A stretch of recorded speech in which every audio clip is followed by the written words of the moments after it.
the January 5th, 2026 study session of the Livonia City Council. I'm off to a good start. Please rise for the Pledge of Allegiance led by the Honorable Vice President Patrick Brockway.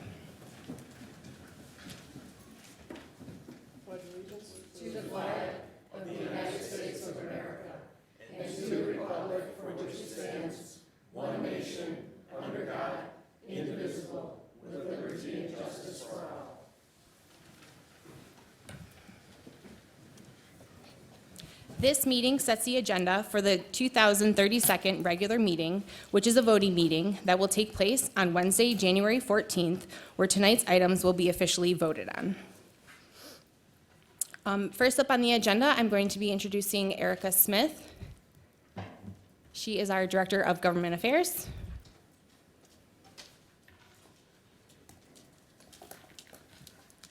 Hello. Do I need to click a button or am I good? Nope, just talk right into it. Awesome. Good evening, everyone. Happy New Year, and welcome our newly elected council members on their first meeting. I wanted to formally introduce myself to the council and to the city. My name is Erica Smith, and I'm the new Director of Government Affairs and Community Outreach. Among other duties, I serve as the liaison between City Council and the administration. So as you may know from her outreach to council members earlier today, the mayor could not attend tonight's meeting, and I wanted to share the mayor's warm wishes and welcome to all of you tonight. A few housekeeping things before I leave you. We want council to be prepared and ask questions ahead of council meetings.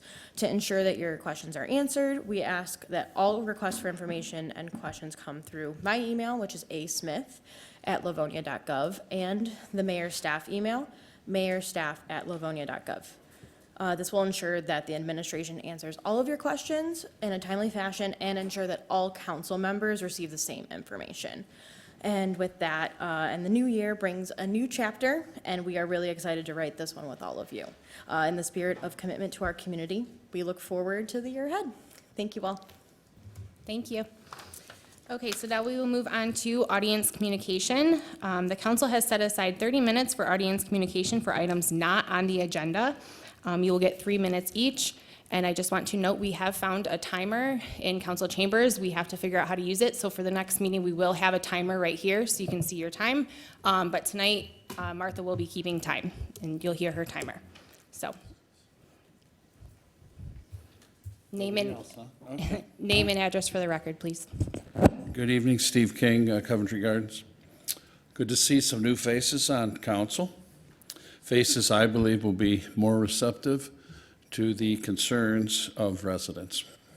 As someone who recently ran for this very body, I know how important it is that citizens feel heard rather than punished when speaking up. During my campaign and afterward, I was outspoken about what I believe to be wasteful spending of taxpayer money. I publicly pointed out specific areas where I felt the administration made mistakes, particularly during the construction process of city facilities. I did this not to be disruptive, but because I believe it was my civic responsibility. Unfortunately, that criticism was not well received. As a result, I have been banned from both the Recreation Center and the Senior Wellness Center. I believe this action was not based on misconduct, but rather was retribution for being an outspoken critic of the status quo. I want to be very clear. I am not raising this issue to discourage anyone from speaking up. Quite the opposite. I am bringing this into the public light so that others understand what can happen when legitimate concerns are raised, and so that this wrong can be corrected. A healthy city does not silence its residents, it listens to them. Accountability and transparency are not the threats to good government, they are the foundation of it. I am asking for help from council members, from residents, and from anyone who believes in fair treatment and open civic participation to help rectify this situation. This is not just about me. It's about ensuring that no citizen is punished simply for holding their government accountable. Thank you.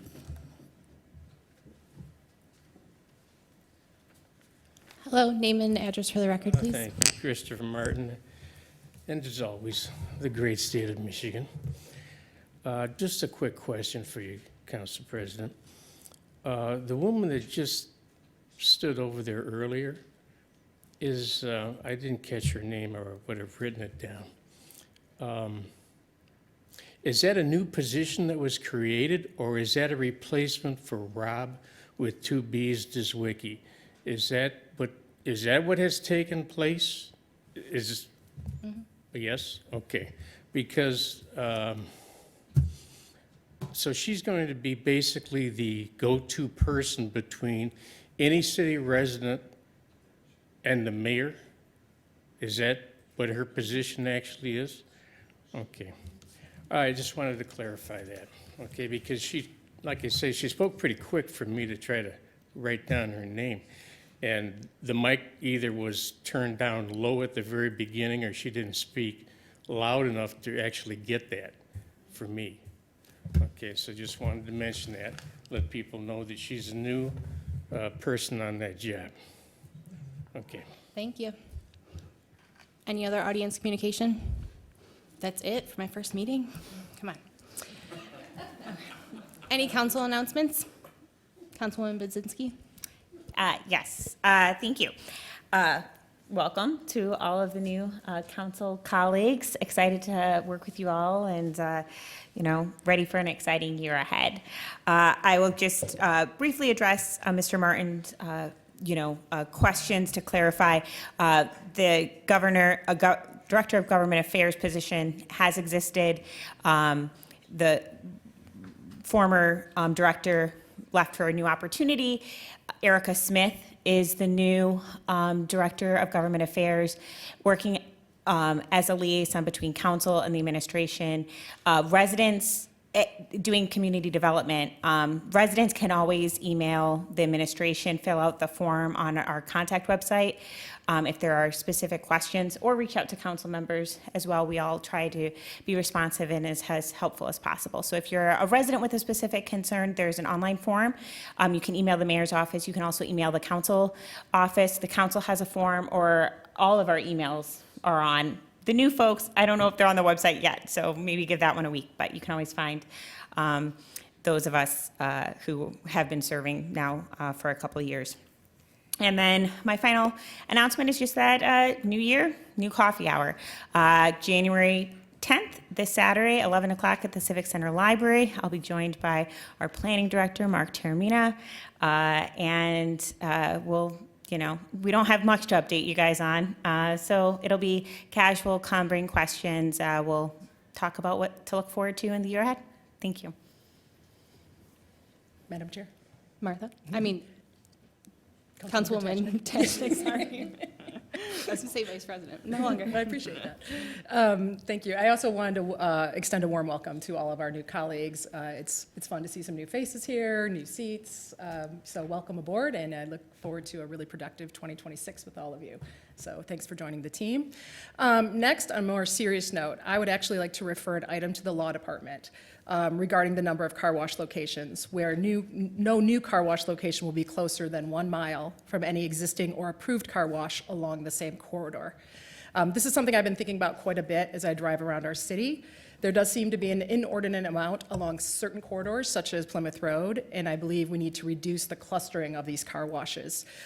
My goal is to maintain the diversity of business across our great city, and I want to include in the ordinance that car wash establishments that are existing, have received site plan approval, special use approval, or zoning approval prior would be considered as existing already.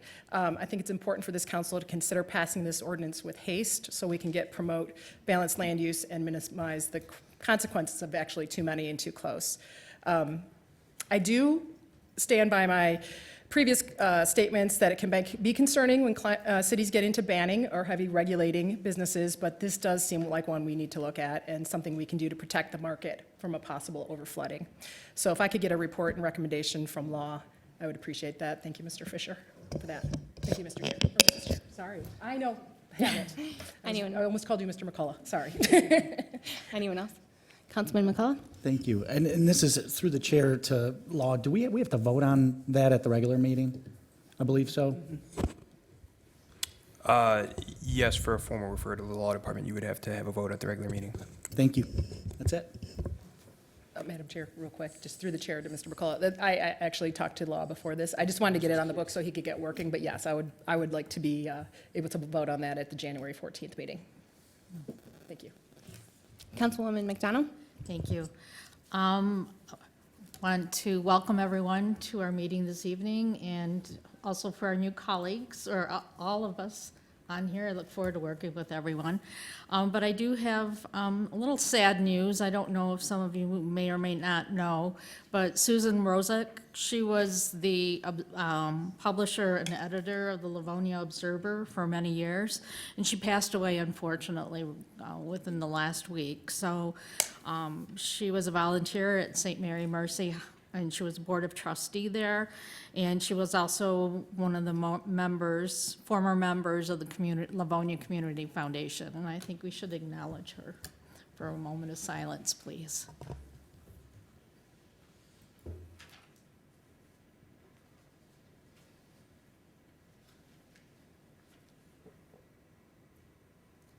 Thank you. You're welcome. Anyone else on council? All right, so we will move into our first agenda item. This is a request to waive the sidewalk requirement from Livonia Builders G2 LLC. It's for the newly constructed homes at 20610, 20630, and 20650 Meadowview. Mr. Lear? Yes, so by ordinance, any new homes or constructions or buildings are required to have sidewalk placed along the frontage. In certain instances, we do allow the builders to obtain waivers from council where there are no other sidewalks on the properties or nearby that would be connected up. This is one of those instances where there's no sidewalks in the entire subdivision and doubtful that we'll ever be putting them in it. So the builder is asking to waive the requirement to have the sidewalks put in. Anything from council? Madam Chair. This is typically a housekeeping type item. There are no sidewalks already in this neighborhood. I don't see the petitioner or the builder wanting to put sidewalks in this neighborhood. I appreciate Mr. Lear's explanation of that. I'd be happy to offer an approving on consent if there are no objections. Okay. Did you want to say anything, or? No, we covered it. Okay. Well, you don't have to show up for the January 14th meeting. Yep. Okay, item 2, request to waive the sidewalk requirement with Infinity Homes & Co., LLC. This is regarding the newly constructed home at 20129 Osmus. Mr. Lear? Much like the previous one, this is the exact same where there's no sidewalks on the entire street. So it really makes no sense to have them installed in this one if the developer does not want to do that. Council? Madam Chair? Ms. Buzinski, sorry. Much like the previous one, you know, I looked at the aerial too. There's no sidewalks in the neighborhood. It'd be out of place if they were put in and with no intention of adding more. So I'd like to offer an approving on consent if there's no objection. Did you want to say anything? No, thank you. Okay, it'll be on the next meeting, and you don't have to come. Great, thanks everyone. Congrats to new council members too. Thank you. Okay, item number 3, it's a waiver petition from the Planning Commission. This is regarding petition 2025-02-02-05, submitted by Symmetry Management, requesting to amend the site plan and conditions approved under Council Resolution number 139-25, granted on May 7th, 2025, to eliminate the requirement of providing access to Chippewa Drive in connection with the construction of a new 2,515 square foot full-service restaurant with drive-through facilities at 39200 7 Mile Road, located at the northeast corner of 7 Mile and Haggerty Roads in the southwest quarter of Section 6. Mr. Tormina. Thank you. Let me first apologize for not having graphics for the council to follow along. We're having some technical difficulties. Again, this is a request to amend the council resolution 13925. It involves a new restaurant, full-service restaurant called Kava. That site is located immediately east of the Shake Shack, which is on the north side of 7 Mile Road, just east of Haggerty Road. The two restaurants do share parking and access. The east side of the Kava site borders Chippewa Drive. Now, this is a private road that is part of the Pentagon Entertainment Complex that includes the AMC Theater and several restaurants and a hotel. CAVA was approved with the understanding that there would be an agreement reached between the developer of CAVA and the Pentagon Condominium Association to have access to that Chippewa Drive. Unfortunately, the agreement has not been put in place, and the developer is now seeking to eliminate the requirement to have that connection to Chippewa Drive. So a new site plan has been submitted, and it provides, again, cross-access and parking between Shake Shack and Cava. There is a right-in and a right-out only onto 7 Mile Road for those two sites, as well as an exit point onto Haggerty Road. The Planning Commission is recommending approval of the site plan change. However, they would like it subject to the petitioner working with the Planning Department to provide some, or enhance the directional signage onto 7 Mile Road to prevent unauthorized left turns. That has been an issue. It was one of the things we wanted to avoid by gaining that access to that signal on Chippewa Drive. But again, the private parties in this instance have not been able to reach an agreement. Thank you. Councilman McCullough. Thank you, Madam Chair. Through the chair to Mr. Tormina, if I may. Is the representative from Paragon here? Probably not. That I don't know. Just to educate the audience and some of the new colleagues on board, when we were looking at the hospital, or I think it was the emergency, the Henry Ford system, there was the same thing happening where they wanted to see if we could partner and have that access. Now we have a new light that goes in and is what you have now. There was a lot of talk of that. It just seems that Paragon is just being very tough with multiple people. And obviously we want to see business, but I just want to, educate, the history on this, that, it'd be a benefit, in my opinion. Obviously it's not our property, to have that, especially with hotels and other conveniences. So just having that knowledge base, council, just for the record. Thank you. Anything else from council? Councilwoman Budzinski? Yes, I'd watched the planning meeting on this and heard from the developer about the attempts to reach a negotiation on this. It's disappointing, as noted, that they weren't able to come to terms, but I do think that this is a valuable development. It's something different. Right now it's an empty lot, essentially. The current Shake Shack doesn't use up that amount of parking. Not a chicken shop, guys, so, although I think they might have chicken, but I'd like to offer an approving, whether it's consent or regular. I'll defer to my colleagues if they have preferences. Anything else from council? Madam Chair. Yep. If Councilmember Budzinski's fine, I'd like that to go on the regular, and maybe by then we could have some answers on this traffic flow and some of the other things going along with that. Okay. Did you want to say anything? No, if you have any questions. John Friel, Cemetery Management. Okay, thank you. Anything else from council? Go to the audience. Anything from the audience? All right, so we will have this on the January 14th agenda. Regular agenda. Okay, item number 4, waiver petition coming from the Planning Commission. This is regarding petition 2025-10-02-17, submitted by Outback Steakhouse of Florida, LLC, requesting waiver use approval to utilize an SDM liquor license. This allows a licensed business to sell beer, wine, and mixed spirit drinks products in the original package for consumption off the premises, in connection with the existing restaurant operation, Outback Steakhouse, at 13010 Middle Belt Road, located at the southeast corner of Middle Belt Road and Industrial Drive in the northwest corner of Section 25. Mr. Tormina? Thank you. SDM stands for Specially Designated Merchant. And this is a liquor license that allows for businesses to sell packaged beer, wine, and mixed spirit drinks for consumption off the premises. Outback, as you know, is located on Middle Belt Road and Millennium Drive. It currently holds a Class C license, which allows the business to sell alcohol for consumption on the premises. The SDM license is treated separately from the Class C license. However, both types do require zoning approval by the city in the form of a waiver. In Livonia vernacular, a waiver is a special land use that requires review by the Planning Commission and approval by City Council. The issuance of the actual license is handled by the Michigan Liquor Control Commission. In recent years, the commission, and especially since COVID-19, the commission has made it much easier for businesses to obtain these SDM licenses. So we have seen several of these. The form of license, as I indicated, would allow Outback to sell beer and wine and mixed spirit drinks or products for carry-out. And according to the applicant, while the SDM would constitute a small percentage of their overall sales, it is a useful service to their customers. There are two special requirements that apply to these licenses.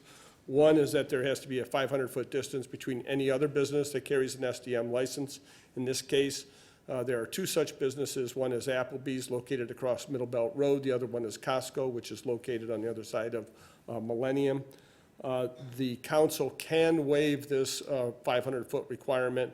It does require a separate resolution in which 2/3 of the council members agree. The other special requirement is a 400-foot separation from any church or school. However, there are no church or school buildings within 400 feet of the restaurant. On a 4-2 vote in December, the Planning Commission approved Outback's request.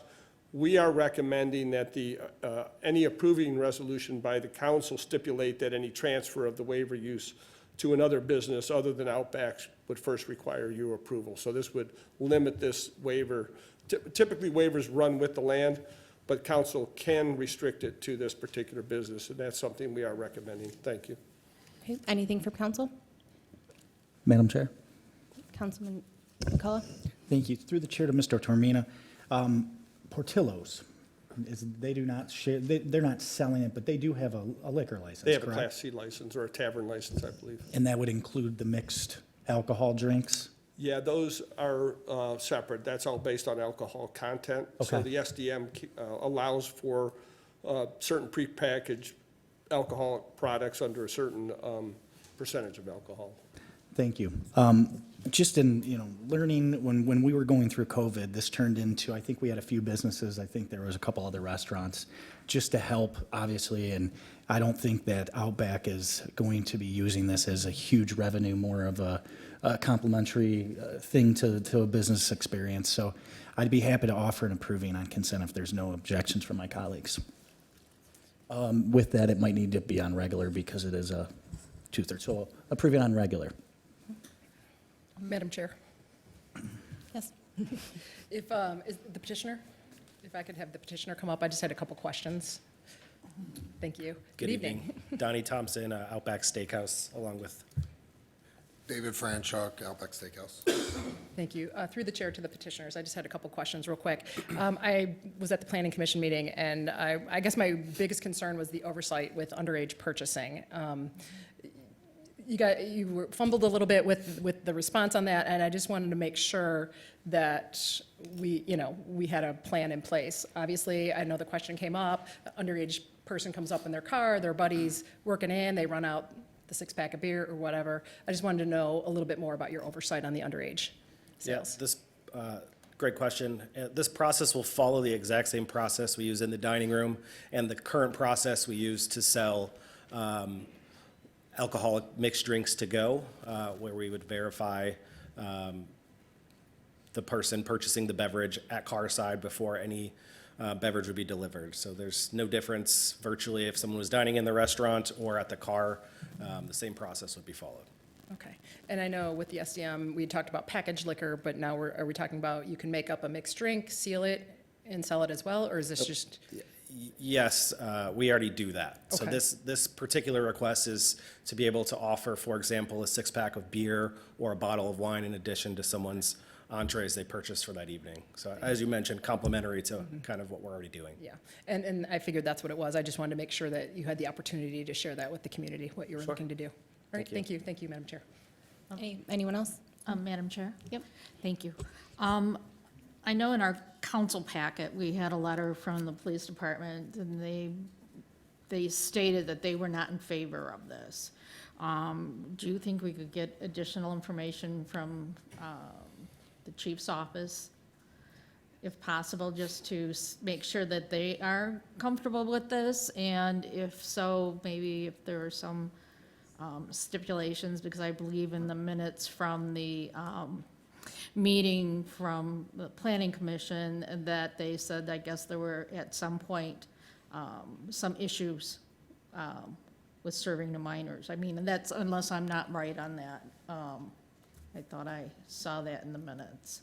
So for me, I think I would feel much more comfortable having additional information from the chief's office to confirm that they are okay with this. Did you want to add anything to that, or? Yeah, the only thing I would add is under my direct supervision, that's Not never been happening. made aware of that, so that might precede the time where I've been overseeing that location. Right. It's not to my knowledge have we served a minor. And again, I would just reiterate that the processes and procedures we use, we currently already offer off-premise sale of mixed drinks, martinis to go, et cetera. This is just the allowance for the very small portion of people that would like to add a bottle of wine to their entrees that evening, so. Anything else from council? Are you done? Are you done? Okay. Anything from the audience? You have 3 minutes. Thank you. Name and address for the record, please. Denise Micah, Livonia. I just have a question. What happens when it's a DoorDash order? And DoorDash person's over 21, how do they ensure that somebody is of age getting it? Because I've got a pretty creative mind, and I was once under 21, so, thank you. Is he allowed to answer that? No, you go back to. Okay. ask. Do you want to answer that?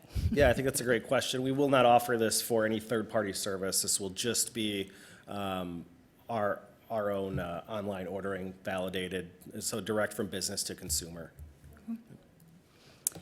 Okay, thank you. So you will be on the January 14th regular agenda. Okay, thank you.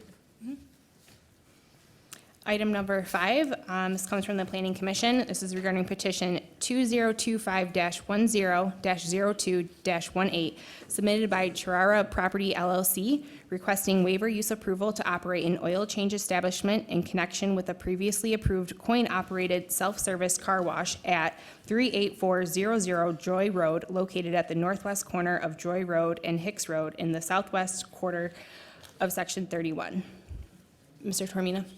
Thank you. This request seeks to add 2 oil change bays as part of an existing coin-operated self-serve car wash. This property is at the northwest corner of Joy and Hicks Roads. Property is about 40,000 square feet, 200 feet of frontage on Joy, 200 feet of frontage on Hicks Road. The existing car wash at this location was approved in 1985. The approved plan featured a building with 6 self-serve car wash bays. There was also a storage garage that was situated near the center of the building, and it's here where the applicant would like to convert that space, that storage garage, into these 2 oil change bays. The zoning ordinance does treat car wash facilities and automotive repair operations as separate land uses that require waiver use approval. There would be automatic overhead doors at both ends of the oil change bays. Vehicles would access on the north side and then exit onto the south side. There would be no other changes to the site other than the conversion of these 2 bays.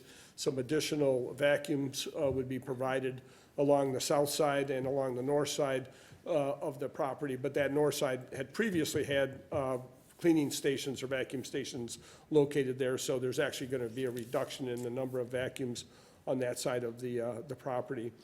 For lighting, there are 4 light poles, 1 situated at each corner of the property. The approval of the Planning Commission includes several conditions, including limits on the hours of operation and a requirement that the lights either be dimmed or turned off after the business is closed, or from 8 p.m. till 7 a.m. The applicant would like the council to know that the car wash business has operated 24 hours since its inception, since 1985, and they would like to continue to keep the car wash operating 24 hours a day, but limit the hours of the oil change and be able to turn those lights off or dim those lights at that time. There would have to be some lighting obviously needed for operation of the car wash. So staff would recommend that the resolution be modified to clarify that the limited hours apply only to the oil change operation and not the car wash. Additionally, the parking lot light poles should be dimmed and shielded to prevent any glare from the adjacent residential district. Thank you. Anything from council?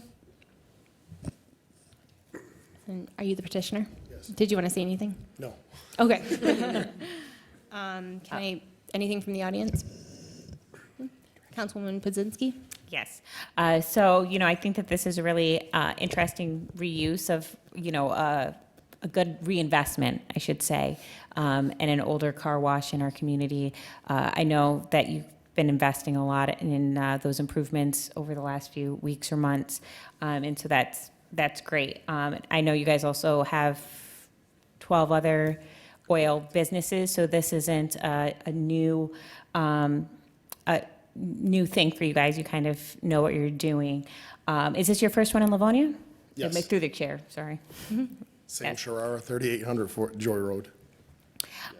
So welcome to Livonia, and if there's no objections, I'd like to offer an approving on consent. Councilwoman McCullough? Thank you. Through the chair to Mr. Tormina, any neighbors around the area? I know that there was a few houses, just curious if there was any letters of dissent at all? No letters of dissent that I'm aware of. I did go brief through the minutes today. I did not see that there were any residents with concerns here. We do send out notices to everyone within 300 feet of the property, so the residents would have been notified of tonight's petition. But No, I'm not aware of any objections. And through the chair to the petitioner, yeah, welcome to Livonia. It's always just checking, because I looked at the aerial, and you know, it might not even be a bad thing to reach out to them and say, hey, we're coming in, we're gonna reinvest here. It's just great being a neighbor, but I appreciate you guys coming in and taking something that has been a little dilapidated and making it into something that has business. So Thank you. kudos to you guys, and if all goes well in the consent, we wish you the best. Thank you. Anything else from council? Okay, you have an approving on consent for the January 14th meeting. You do not need to come. Thank you. Thank you. Thanks again. Okay, item number 6, this has come from the Planning Commission regarding petition 2025-11-02-19 submitted by Detroit Light Action LLC requesting waiver use approval to operate a banquet center with occupancy of over 50 people at 28370 Joy Road, located at the northwest corner of Thorpe Street and Joy Road in the southeast quarter of Section 36. Mr. Tormina. Thank you. Again, this is a request to operate a banquet facility under section 6.14 of the zoning ordinance. This site is unique. It's part of an existing shopping center complex on the north side of Joy Road between Middle Belt and Inkster Roads.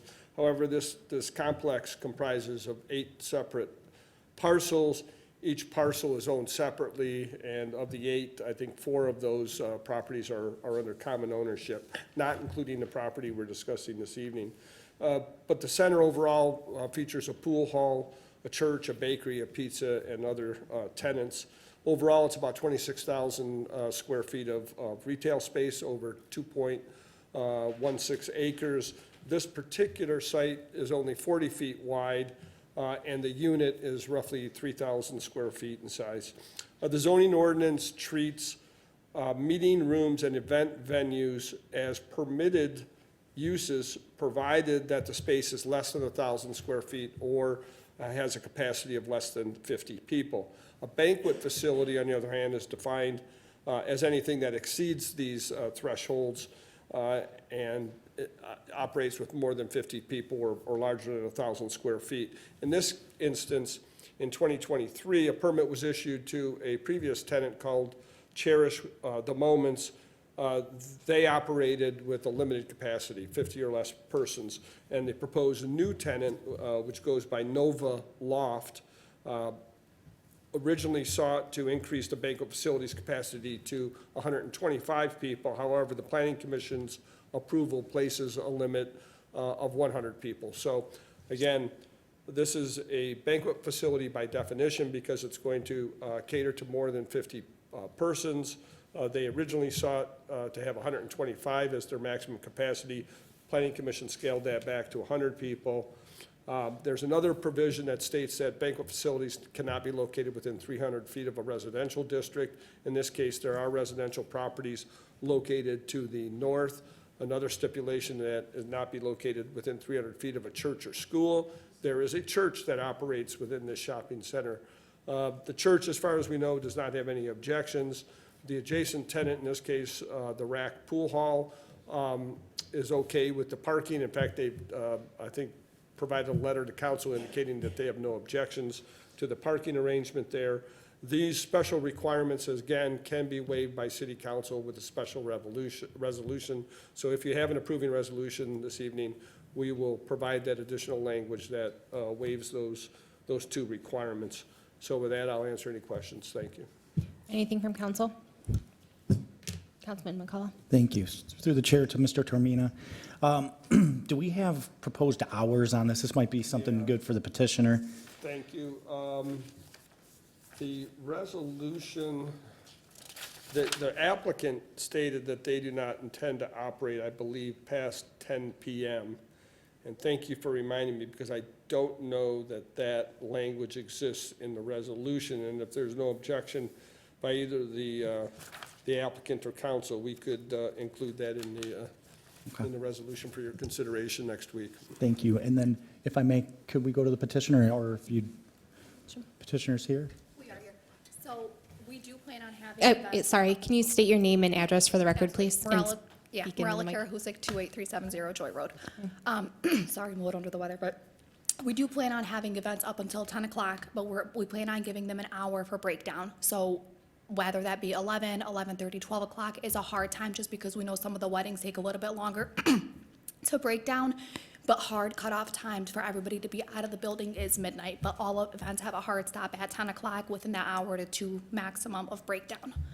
Okay, and then the other question I have, I mean, the 3,000 square feet is kind of worrying me a little bit, just with that, especially you have, and I'm assuming you brought up weddings. What other events, banquet stuff are you guys going to be looking? Baby showers, birthday parties, smaller engagements, nothing really, I mean, my biggest concern is just because obviously we do have that ordinance with the 300 feet, and obviously music, and I don't know, that's a fairly close. You got that small section with the wall. That is my biggest concern, and it's making me want to lean. I will say, with the pool hall being next door, obviously their capacity is a lot larger than ours, and there are people out there at all hours. They're open till 2 a.m. And so far from, being into the neighborhood and talking to the neighbors, it's never been an issue. So I don't know why it would be an issue for us, especially with the clientele that we're looking to get. We plan on having cameras inside the system, inside the banquet center. We plan on having, cameras and access and all of that, contracts to make sure, obviously, we're not gonna have any liquor, nothing like that. Versus the pool hall does offer liquor, does offer all of those things, and knock on wood, they still haven't had any issues, and they've been there for 15 plus years. So I'm kind of hoping to have those hours to avoid any of that. And then the last question I do have is, do you guys currently have a storefront, or would this be your first? No storefront, but we have been in the rental industry for over 5 years, which is why we decided to go the storefront way. We already have a huge capacity of 300 and plus vendors that we deal with, and we decided that it would be a lot easier if we kind of have a storefront to offer those expertise to our community. I appreciate that. No, thank you very much. And I know, I agree with the pool hall. Obviously, it's right next door. I just, the noise and everything. Absolutely. But I will open it up to the rest. Thank you. Councilwoman Tashnik. Thank you, Madam Chair. I had some questions for the petitioner as well. At the Planning Commission, you were a little bit all over the place on the closing time, and I appreciate the 10 o'clock hard stop. But I guess I'm a little confused on you want to give the clients an hour or 2 hours to break down. So are they actually doing the cleanup, or do you have employees that are doing the cleanup? So if they bring in their own, let's say, decor, they're responsible for taking it outside of our building, and sometimes they have sofas and chairs and luxury, tables, which do take a lot of time. With us being in that industry for over 5 years, we've seen what it takes. I mean, with our marquee lights, for example, it takes us around 45 minutes for breakdown. So we want to give them that extra flexibility and not feel rushed, because they are paying to use our facility. As far as trash being taken out, mop, cleaning, all of that, we are responsible for that as well. And that would, obviously, if we had the time to clean up after that, that's when it would be done, or first thing in the morning. Okay, I guess that was my concern, because I was a little concerned about your plan for trash too. I know that came up quite a bit at the Planning Commission. You talked about sharing a dumpster, but I mean, I have a small party at my house, and I've all of a sudden got 3, big bins full. Which we So, did agree if we needed to purchase an additional dumpster, we will. okay, We have partnered up with Paris Bakery, and they've given us some contact information on who we can reach out if and when we need to purchase an additional dumpster, which that would be no issue. okay. Now, also, I guess it was also a little confusing. Will you have employees or a manager on site during these Me. events? Okay, so someone would be there. You're not just going to give them a No, code or the no. keys? Mm-mm, Okay. correct. And that's how you're going to make sure that there's no alcohol being served since there's no 1,000%. license? Correct. That's something that we don't want because that's a whole different, that's in our contract as well, that no alcohol will be served. Okay. We don't want that liability. We don't want that headache. Again, with the pool hall being next door and them Correct. serving enough, that makes us a little nervous as well, just because, again, they're twice our size. Mm-hmm. So we just don't want the additional headache that comes along with serving alcohol. Okay, I appreciate that. And then there would be something in the contract with the clientele as Correct, far saying as no the hard. alcohol is being Yes, stated, okay, yes. and then the hard stop time, and then, okay. Mhm. All right, I appreciate that, thank you. Councilwoman Budzinski? Thank you for considering Livonia. It's a, event space is always needed. So it's a exciting opportunity for us as a community to have you here and in that area of town as well. It's nice to have new business.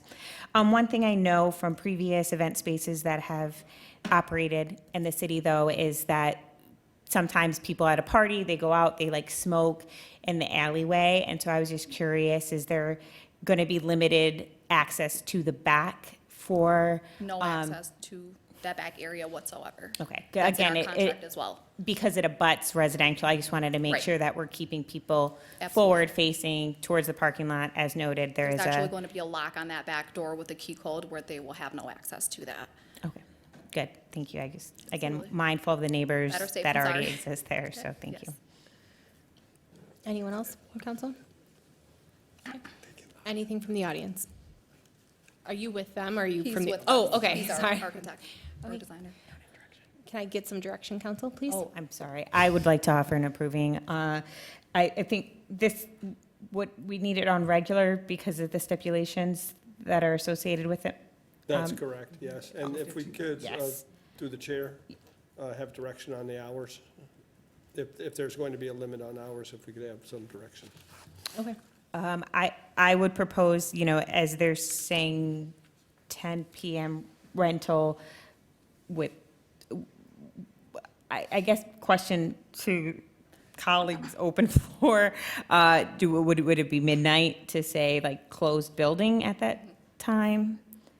And leave it to their discretion for contracts, or maybe through the chair to Mark, can we be that specific for how their business operates in terms of when their event contract time has to end versus when their shop ends? I think the key really is at what time the event stops. The cleanup afterwards is usually not going to create any issues. So as long as it's 10 or 10:30 or whatever you agree on is the stop for the event, then whether it takes an hour or 2 hours, I'm not sure it makes sense to try to impose that because as she indicated, they're going to be going in there and potentially doing some cleaning afterwards. So I don't think we want to prevent anyone from entering the space after those hours. Absolutely. So, and with that in mind, I'd like to offer an approving on the regular with language provided from planning that would implement a event time ending at 10 PM. Councilman McCullough? And I'm just going to add for the regular denying. I appreciate it. My issue is I'm looking at right now, and I mean, the back of the structure is 20 feet from someone's backyard, and I just worry about the noise. May I just speak to that, sir, if I may? I've got the floor right now. Apologize. So I'm going to offer a denying. Thank you. You can go ahead. Just so we know, last time our architect's here for that reason as well, the back space, the way the building's designed, is 3,200 square feet. So where the bathrooms are, our noise wouldn't be imposing to the neighbors in the back, and I can appreciate that. But there's also storage space in the back. So we are not, the front of the building is where the event would take place. Most of these will be small parties. The reason why we ask for 125 people is just to be safe rather than sorry. But 100 people would be max if we ever did it. But we're looking at events from 50 to 100 people. 100 people is just to, make sure we're in line with Livonia. but the music should not be an issue, and there should not be an issue. There's no back alley contact with the neighborhood. So when you look at the building, there's storage, bathroom, kitchenette, and then the space that's to the front. So there should be no customers or people towards that back of the space or the venue.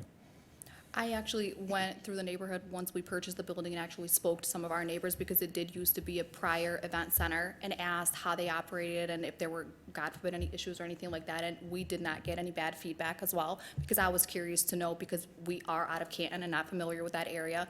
And from what everybody said, there were no issues with the past banquet center that was there prior to us. Okay. So you have an approving and denying on January 14th meeting. Okay, thank you. Thank you very much. Okay, item number 7, this is Department of Community Resources regarding the printing of the City of Livonia's 2026 Connections magazine from budgeted funds. Ms. Houchins? Better get down here quicker.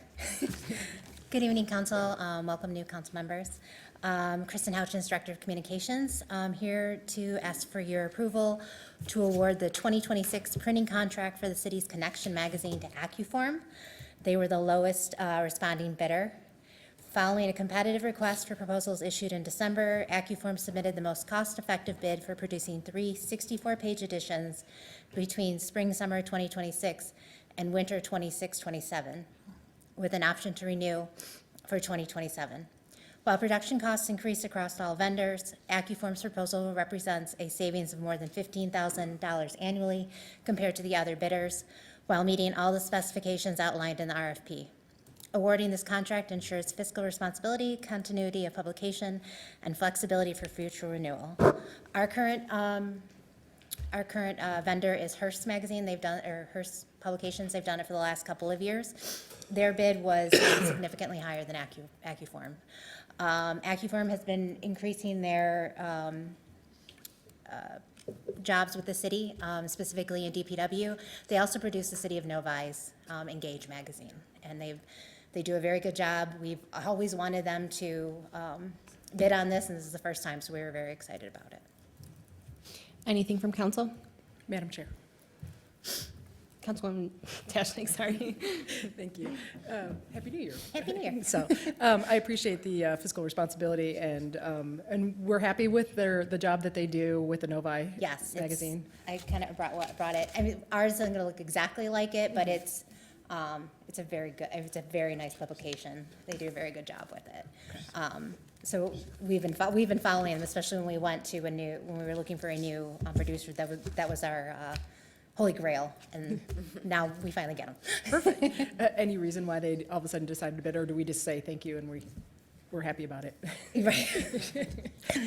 Actually, no, I know that you worked really hard on getting the prices down here and getting a competitive bid, and I appreciate that. So I'll be more than happy to offer an approving on consent if there's no objections.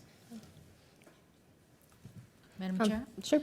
I would just like to thank you for being so thorough with your information for council and the breakdown on each of the bids. It was wonderful. Thank you. I appreciate that. You're welcome. Anything else? Anything from the audience? Name and address for the record, please. Christopher Martin, great state of Michigan. Everything was mentioned here except the price of this. What are the taxpayers paying for this? That's my question on it. Okay, so, because we're talking, she threw in a little bit about fiscal responsibility. So, what is this really costing? That's a lot of talk, but let's get down to the price of the thing. So that's my question. Go ahead. Okay. So the cost from AccuForm for the 3 issues for 2026 into 2027 is $71,736. For reference, we paid this year for Hearst to produce the same amount of magazines, a little over $85,000. So it is a significant savings. Anything else from the audience? Anything else from council? All right, you have an approving on consent on January 14th. Thank you. I'm going to stay because I'm your next item too. Right, okay. Item number 8, request to approve donation from the Department of Communications for Livonia television equipment to Clarenceville High School. I'm going to ask Mike DeFazio to join me as well. Mike works in the communications department, specifically on the cable side, and he's going to speak to the donation. Good evening, council, and all new faces. Kristen provided you with a really nice summary of what we're thinking of doing, and under Carter's advice, said we should come here and get your blessing, because this is something out of the ordinary. The last time that something of this nature happened is when we auctioned the old cameras from this auditorium. We followed the traditional procedure of putting it to mitten. Unfortunately, it's an experience like donating it to a school or something didn't happen. It was a YouTube store owner that basically got the lowest bid and threw everything in the back of a pickup truck. So we're hoping that this option provides a new life for this old equipment. Carly Bradshaw is the media instructor at Clarenceville. She's already come out to look at what we have, and she's super excited about anything we can provide for their media department. So the equipment is technically out of date, but it's good for teaching the basics of production. Totally useful for that. So we have some cameras, we have tripods, light kits, some sound mixers, I believe, and there's probably a few other things. I'm just going to let her take whatever she likes that we don't need. So I'm happy to answer any questions you might have. Councilwoman Budzinski?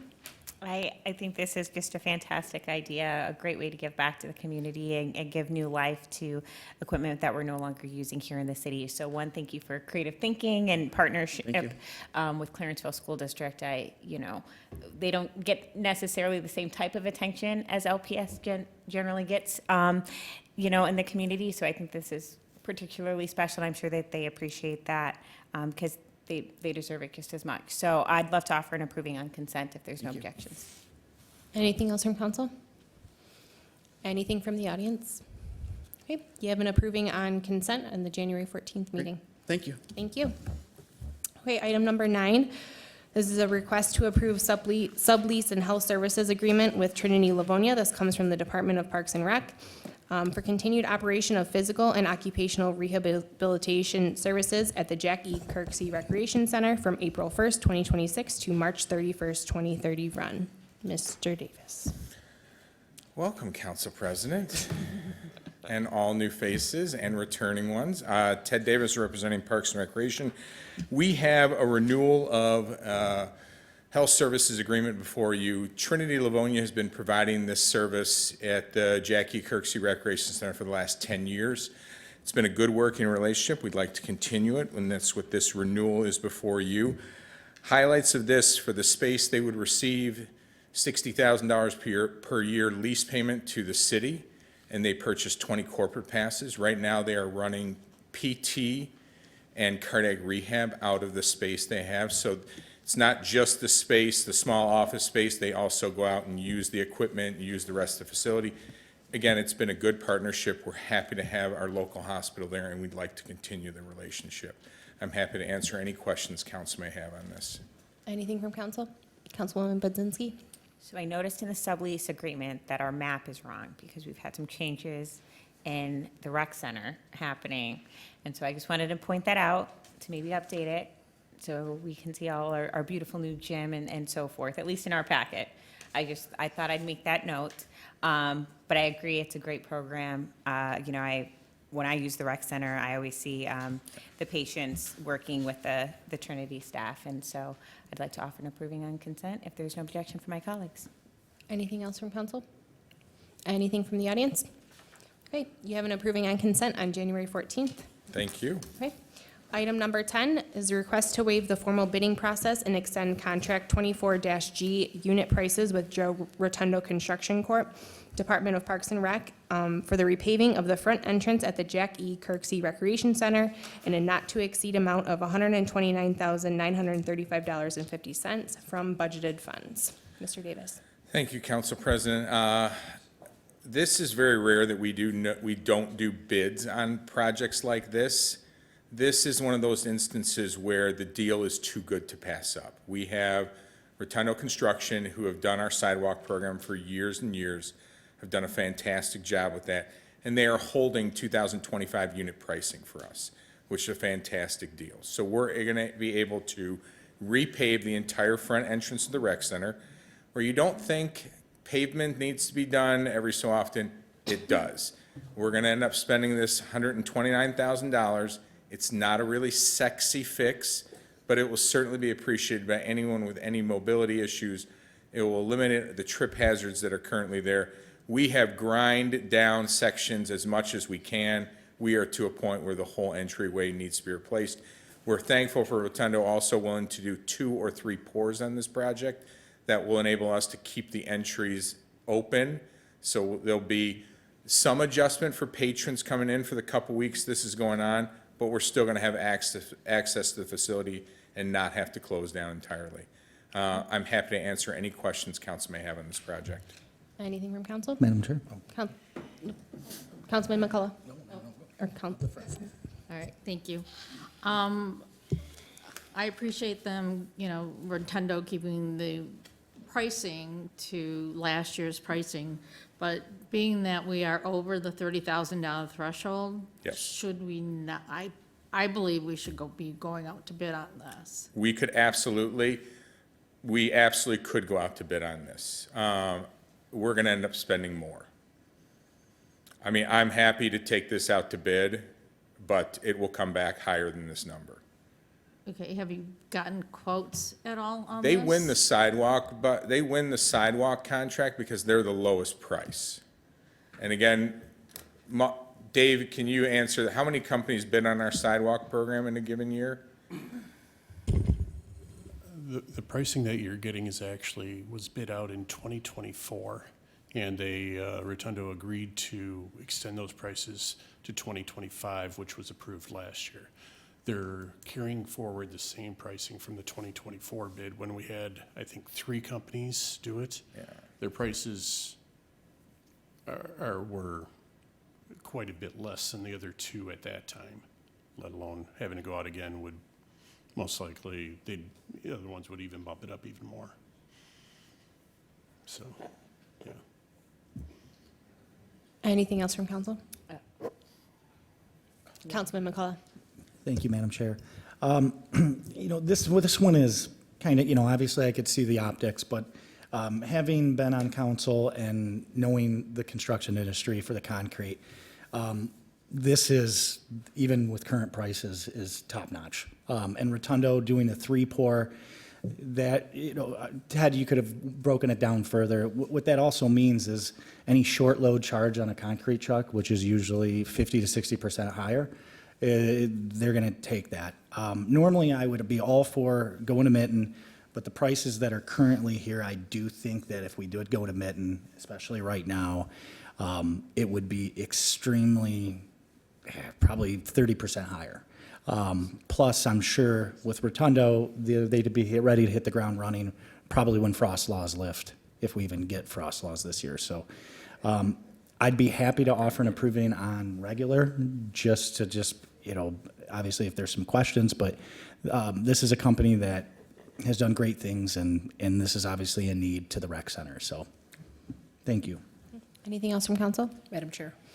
Councilwoman Tashnik? I was actually, Mr. McCullough, you stole a little bit of my thunder there, but I was going to say the same thing. Typically, anything over the 30,000 threshold, I would want to also go out for bid.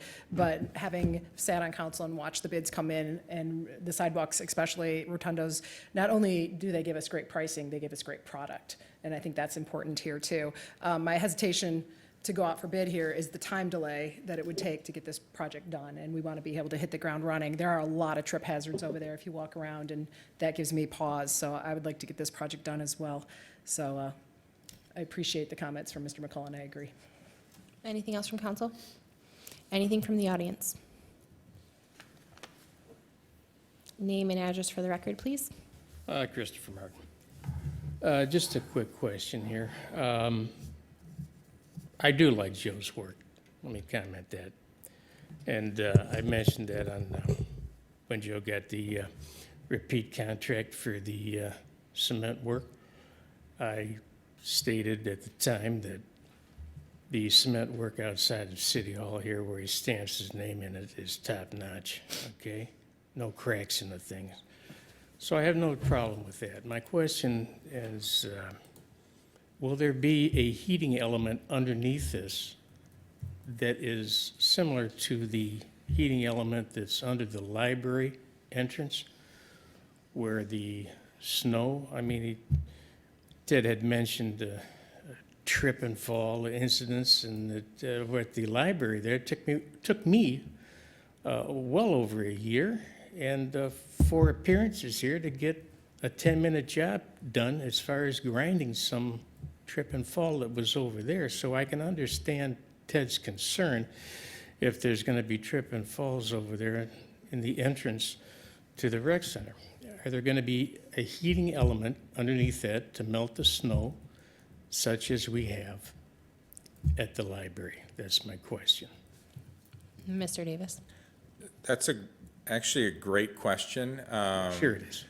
We did investigate doing a heated sidewalk, and it's simply, the issue we have is the surface area is just far too great. The project was going to end up being over $1 million when we spec'd it out. We hired an engineering firm to do an initial scope and give us a cost estimate. And to do that large of an expanse of heated sidewalk, it came back at over $1 million. And this was a couple of years ago when we looked at it. So I can only imagine what it would be today. So no, I'd love to do it. If someone wins the lotto and would like their name stamped on a sidewalk, we certainly are probably open to that. Okay, all right, good luck. I even might take you up on that one myself, but, okay, just interested in that, if that was thought about, because on the library, when that was poured, usually they keep a charge through it as they're pouring. They tore up half of that over there because there was a break in the connection. So that's how it's usually done, is they keep electricity, keep the current running through it so that doesn't occur. They can stop right away and fix whatever the problem is as they're pouring it. So Joe does good work. I'm in favor of it on this particular one with the no bid. Okay, thank you. Okay. Anything else from the audience? Anything from the council? Quick Councilwoman question. McDonald? Time frame, it's January, I don't think you can pour cement now. What are you looking at? As soon as the ground thaws. I mean, I'd love to see if we can get this done in April. I mean, we're doing this right now, and I'm coming before council in January, so we can be at the front of the line and do this project in spring, for sure. Okay, thank you. Thank you. You said approving irregular, correct? Councilman McCullough? I'm fine to put it on consent if Yeah, Madam President, I was actually going to move to put it on consent, if we could do that. I think it's pretty important that we move forward and be able to start it. Okay. Any objections? Okay. You have an approving on consent on January 14th. Thank you very much. Thank you. Okay, item number 11, request to approve purchase utilizing the State of Michigan MIDEAL purchasing program, Department of Public Works, Roads Department. This is for one upgrade package on a self-contained leaf vacuum from budgeted funds. Evening, Mr. Council. Doug Moore with DPW. Welcome, everyone. This first item before you actually was here last year. We got an approval in January of 2025 for this leaf vacuum. It's the big self-contained unit that you might have seen on the major roads, yellow, and it's hard to miss. We had a demo this fall because ours weren't available from the supplier yet. And on this unit, we found that it had an upgrade, which consisted of an operator's seat, hydraulic controls, a vacuum tube on an extended sling, and the assorted controls to operate the unit. It was real helpful, especially when the weather turned sour and we had snow sitting on top of leaf piles. We would like to upgrade one of the 2 units that we have coming into production soon. The upgraded cost is $26,500. Anything from council? Councilman McCullough? I'm happy to offer and approve it on consent. Anybody that's out, the millions of viewers, as I always used to say, this is a My Deals cooperative purchasing agreement through the state of Michigan. If you go on that site, you could look. They have everything from A to Z. You could, from police, public safety, and they leverage the best pricing. And as you know, you got the best pricing on it, so it's a no-brainer. Yeah, thank you. Okay, anything else from council? You have an approving on anything from the audience? Okay, you have approving on consent on January 14th. Good, thank you. Item number 12, request to authorize an expenditure from the Department of Public Works, Water, and Sewer Department. This is in regards to enable payment for the 2026 subscription to the Miss Dig service from budgeted funds. So we have a bill from Miss Dig for $26,450.48.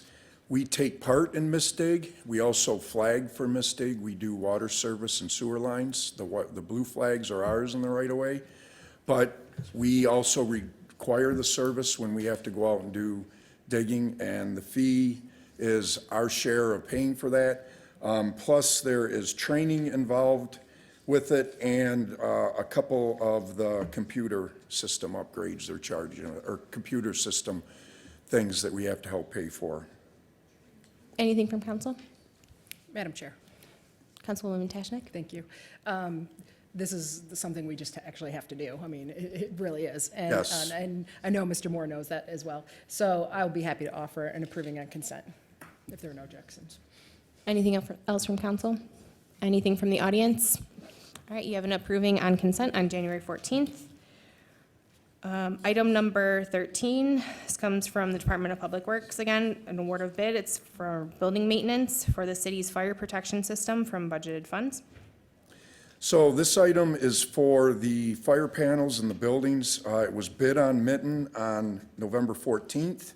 The bids were opened on December 2nd. The decision was made to go with the second low bidder, which is Midwest Alarm Services, because the low bidder did not complete page 3 of the bid document. The document was not signed, nor were their costs for years two or three adequately accounted for. And for all intents and purposes, the bids were tied. I think there was like $300 difference between the two. They will be checking the annual inspections, testing, service, and maintenance of suppression systems of the 17 items in the building list. And the total cost for the 3 years is $52,584. Anything from council? Councilwoman Budzinski?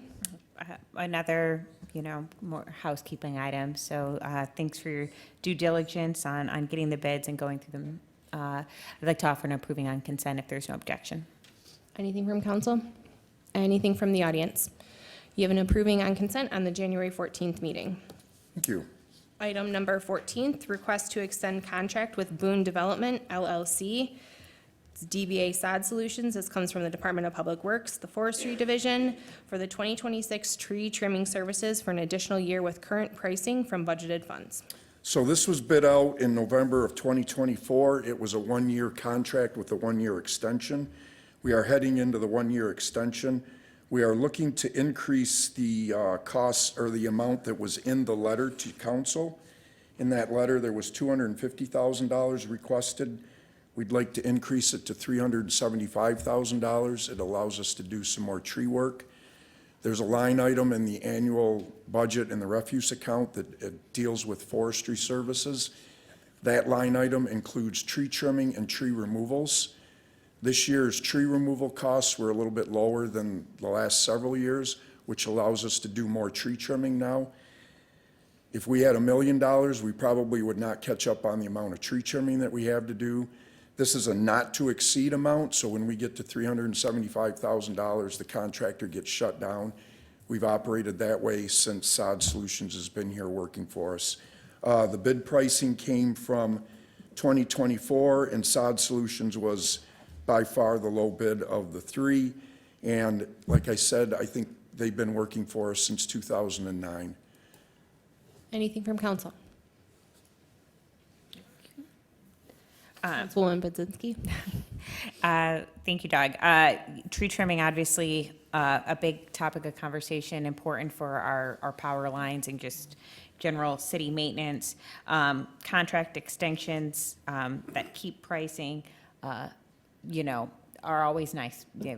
Prices are constantly going up, and I think in particular, we're also dealing with some changes in DPW, as you well Yes. know.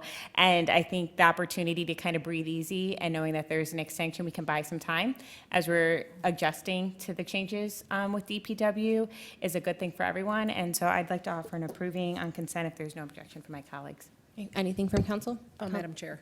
Councilwoman Tashnik? If Councilmember Bunzinski is amenable, I'd like to put this on the regular. In our packet, it says that, and I know Mr. Moore did explain, that we've allocated $250,000 for the program, and now I'd just like to see an update in the packet to reflect that Okay. 375 if we could. Absolutely. Thank you. Councilwoman McDonald? Madam Chair, thank you. Could we possibly, council, get a breakdown on exactly how much we've spent in 2024 for this service? I think that would give us a gauge in the number of units that were trimmed. 2025, Or, I'm sorry, 2025, yes. spent $452,000. We originally came to council for the $275,000. I returned in, I believe, May and asked for another $175,000, and that was spent. It was a total of $452,000. Anything else from council? Okay, anything from the audience? Okay, you have an approving on consent on January 4th, I'm sorry, Regular. on the regular, I'm sorry. You're good. Yep, on the regular. Okay, item 15, request to amend contract with ERG Environmental Services. This comes from the Department of Public Works to adjust the household hazardous waste drop-off from a year-round service to a 7-month service for the remaining 2 years from the Municipal Refuse Fund. Flip that. 7-month service to a year service. Okay. So this contract was approved in the fall of 2023 for 2024, 2025, 26, and 27. When it was approved, years 2024 and 2025 were full year-round services. It was returning to 7-month services like we used to do with our first contract cycle for this year and next year. We are looking at a very popular program. We would like to continue a year-round service with it. The costs, it would be at the same cost, which I believe was like $63 a car. I'm sorry, here, it's $65.75 a car, or up to 100 pounds. Residents pay $5. There's a cost share of $5 from residents for up to 100 pounds. Residents are on the hook for everything over 100 pounds. In 2023, we serviced 2,023 residents at just a little below $150,000. In 2024, we serviced a little over 4,200 residents at $280,000, producing 275,000 pounds of material. In 2025, we serviced 4,350 residents at a cost of $260,000, producing 268,000 pounds of material. And this year's costs are a little bit harder to track because we added battery boxes at the rec center and civic center. And also this includes costs of our staff, city staff, departments taking stuff to ERG and dropping things off too. Councilwoman Budzinski? So just to clarify through the chair to Doug, so we're looking at keeping a 1 year. We would like to continue the 1-year program for the next 2 years. I think our packet's wrong. So this is like super exciting for me because Yes. I know how expensive it is. So I was like mentally prepared to have to readjust. But I talk about ERG, I think probably most amongst council. Let's just put me in that category. It's a wonderful service that's available if you have old paint at home, if you have oils, cleaning supplies, old computer and technology, you can drop it off. 100 pounds per household per week is the trick. So then you pay that flat rate and then you could always collect and do it. I know this because I collected 1,000 pounds of hazardous waste in 2021 and needed friends and to store it in my father-in-law's garage so I could do weekly drop-off. So I am very thrilled at this news and would love to offer an approving on consent if there's no objection. And as for a little history, back when we had the 2-day drop-off over at Ford Field, We had the last year we did it, it was a $130,000 charge for just the contracted services. That did not include public service costs or LPD costs to do the traffic control. So we were approaching $175,000, $200,000 for just the two-day event. And this is the city of Livonia not touching any of this stuff. Councilwoman Persicone? Thank you, Madam President. I would be making a motion, or I'd be moving to put it on the regular, just because the notice that we received that's in our packet is flipped. We are, because when I was reviewing this, the math wasn't mathing. I didn't understand why we were paying more for 7 months versus the other way around. So I'm thrilled to hear that we're keeping it year-round. I use the service. It's a wonderful service. But I just think that we need the appropriate request to be able to vote on it. Anything else from council? Anything from the audience? You have someone behind you, Mr. Moore. Thank you. Name and address for the record, please. Betsy Calhoun, 33023 Granada, Lake Cary. I'm excited. Just as some adjunct to that, as of 2024, in Michigan landfills, there are 17 million tons of recyclable electronic waste in those landfills. It's only grown since then. These are valuable commodities. So here we are keeping it out of the landfill. It's a wonderful thing. And people are finally, the Greenleaf Commission on Sustainability is trying to educate people, so people are getting used to having this year-round instead of just the limited months of the year. So only other thing to think of is the curbside electronic waste that is still going in. Probably 5 years ago, we should have come up with a plan. What are we going to do about those large screen TVs that people are putting out? Some kind of a mechanism, maybe for whoever the trash recycler is, to put a big sticky note on that item and say, we're sorry, we couldn't take that, because blah, blah, blah, this is where to take it. But it's time to start thinking down the road for that kinds of things. My son pulls out the CFC bulbs, because I don't need those breaking in my neighborhood. I go put them in my garage and take them to ERG. So thank you, everybody. Good work, DPW. We appreciate it. Happy New Year, everyone. Thanks. Anything else from the audience? Anything else from council? Madam Chair? Sure. Councilwoman Tashnik? Yeah, just real quick to answer the residents, which I think is great. FYI, Best Buy does take recycled e-products. So computers, TVs, monitors, I just know because I've done it myself. I take them there and they will, sometimes they'll even give you like a little gift card, but nonetheless, they will take them and recycle them for you. So just a little, I have no association with Best Buy, not plugging them or anything, just FYI, they will. Thank you, Madam Chair. Anything else from council? All right, you have an approving on the regular and the January 14th meeting.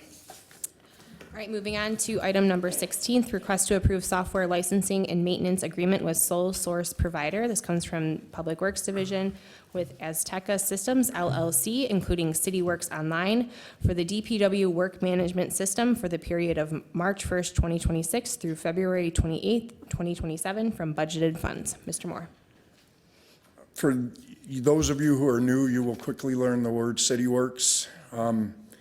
I don't want to say CityWorks runs DPW, but it does an awful lot for us. When residents call the front desk, the complaint goes into CityWorks. It gets assigned to somebody to be in inspection. If there's a work order that needs to be generated, the service request is turned into a work order. It's a way to track costs. We track our inventory through it. We do our payroll through it. Our fleet maintenance work is done through it. Pretty much runs the department for us. It's the one point that we go to. The cost this year is $105,952.20. That amount is broken up equally between the refuse account and the water and sewer account. Anything from council? Madam Chair. Councilwoman Tashnik. Yeah, this is something that they use, and I'm sure very few complaints come in. I mean, no, none. But it's just set up there. But once you've served on council, you'll hear a lot about this software and the CityWorks Online program. So this is just something we need to go ahead and approve, and I'm happy to offer an approving on consent if there are no objections. Anything else from council? Anything from the audience? Okay, you have an approving on consent at the January 14th meeting. Thank you. Item number 17, request to waive the formal bidding process and approve vendors for equipment maintenance. This comes from the Department of Public Works in regards to provide outside vendor services for the maintenance of the city fleet from budgeted funds. Mr. Moore. So this goes back to COVID years when we started losing mechanics. We have been building up our mechanic staff over the last year. We've got a bunch of new people that don't have a lot of experience working with the equipment that we work with. We have a list of approved vendors, which is attached in the letter. We are looking to just have $300,000 set aside for the stuff that we cannot work on, that we need to have a vendor come in and deal with, that we don't need to come back to council when we hit magic number $20,000. A lot of this is for our backhoes, our excavators, the dump trucks when we get into something technical or can't tie up 3 people on a job because there's work coming in. Anything from council? Vice President Brockway. Thank you, Madam Chair. Through the chair. So right now you have a number of mechanics that are currently in the training process. Do you foresee by year's end that they will have gotten the experience to do those heavy lift, the hydraulics and such, that we may not have to go through the third parties within after a year of training? Yes, we will be able to reduce this number as it goes on, and as we brought people on last year, the amount of material, the amount of equipment going out reduced significantly. I don't know that we'll ever be able to get rid of that line item or that account in this request, but we will significantly be able to reduce it as the years roll on with our current staffing. Okay, thank you. I would like to offer approving on consent if there's no objection. Anything else from council? Councilman McCullough? Thank you. Through the chair to Mr. Moore. The only thing that, I don't mind this, but do you have like a procured a la carte list with these vendors? Because the only thing I'm worried about is if there's really no gauge to it, we're just kind of signing over a check for $300,000. The way the equipment goes out now is the fleet manager and fleet supervisor look at the list and figure out who's best to deal with it. If it's the dump truck, it'd be truck and trailer, or whoever the vendor was. We were sending a lot of equipment down to Bill Brown. Some of that's been moved out to another dealership. So it just kind of depends on what the repair is and who we think the vendor is that it needs to go to. Gotcha. If I may, would the Vice President, would you mind adding that to the regular? Yeah, no objection. Thank you. Thank you. Anything else from council? Anything from the audience? Okay, you have an approving on the regular at the January 14th meeting. Thank you. Thank you. Okay, so that is the end of our agenda. And do we have anyone from the audience?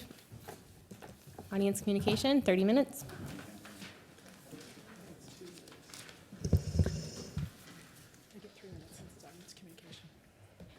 Evening. Name and address for the record, please. Noah Joseph Wojcik, Brookfield Street, 5 Mile. And first of all, a couple things. I'll make this as quick as possible. First of all, for all the new members, welcome. And I hope you do a good job on your terms. Second, I want to address, first of all, I've noticed a lot of the sidewalk requirements, so I do appreciate that. However, there is still the matter, and I have addressed this before, over by Community Choice on 5 Mile Farmington. The sidewalk is lifted, and just seems like that there has been nothing done about it. Now, I also am aware that due to this weather, this season, it's not good for concrete.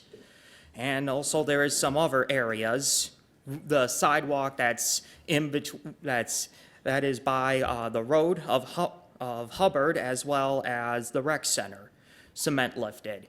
If, even if we can't do this now, at least maybe we should perhaps put some cones, spray paint to indicate so people don't trip, as well as those who jog and bike ride, because I do see bike riders there too. It would really help, especially for a fellow jogger myself. And as far as item 14 regarding... Sorry, excuse me, sir, you can't, we've already gone over those items. This is for anything that's not on the agenda. Okay, well, related to this anyway. Regarding to the forestry division, basically related to this, a friend of mine, basically around 7 in Merriman, his neighborhood, for a while, there has been trees blocking the sidewalk in his neighborhood. I forgot which neighborhood he is located at, but it's around 7 in Merriman. As well as there are trees around the power lines. They have not been taken care of for a while. I don't know if this is the city's job. If it is, please send someone to investigate. And if it's the county or DTE's duty to take care of this, please get a hold of them as well. So that is really all I have to say. Thank you. Thank you. Hello, name and address for the record, please. Hello, Cindy Fleming, Livonia, Woodring. Welcome to the new city council members, and welcome also to the returning. Happy New Year to you all. I would just like to make a suggestion. I know that the AV equipment wasn't working tonight. There was malfunctions. I would like to suggest that you consider, even during the regular meetings, and I think it would help with misunderstandings and transparency, if the things that are in the packet, the important things that are in the packets, that they go up on the screens. Because I have had so many people ask me in the last few months where I found out information, and it was literally from, the city council packet. So you're seeing things and you're reviewing them in depth. A lot of people in the public aren't even aware that they're available. And so sometimes it's like, how did they come up with that decision or that question or, speak to that matter?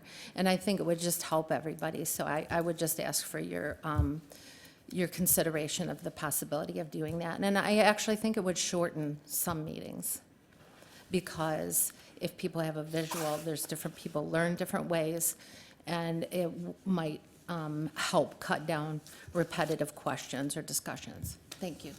Thank you. Anything else from the audience? Anything from council? All right, this meeting is adjourned, 9:26.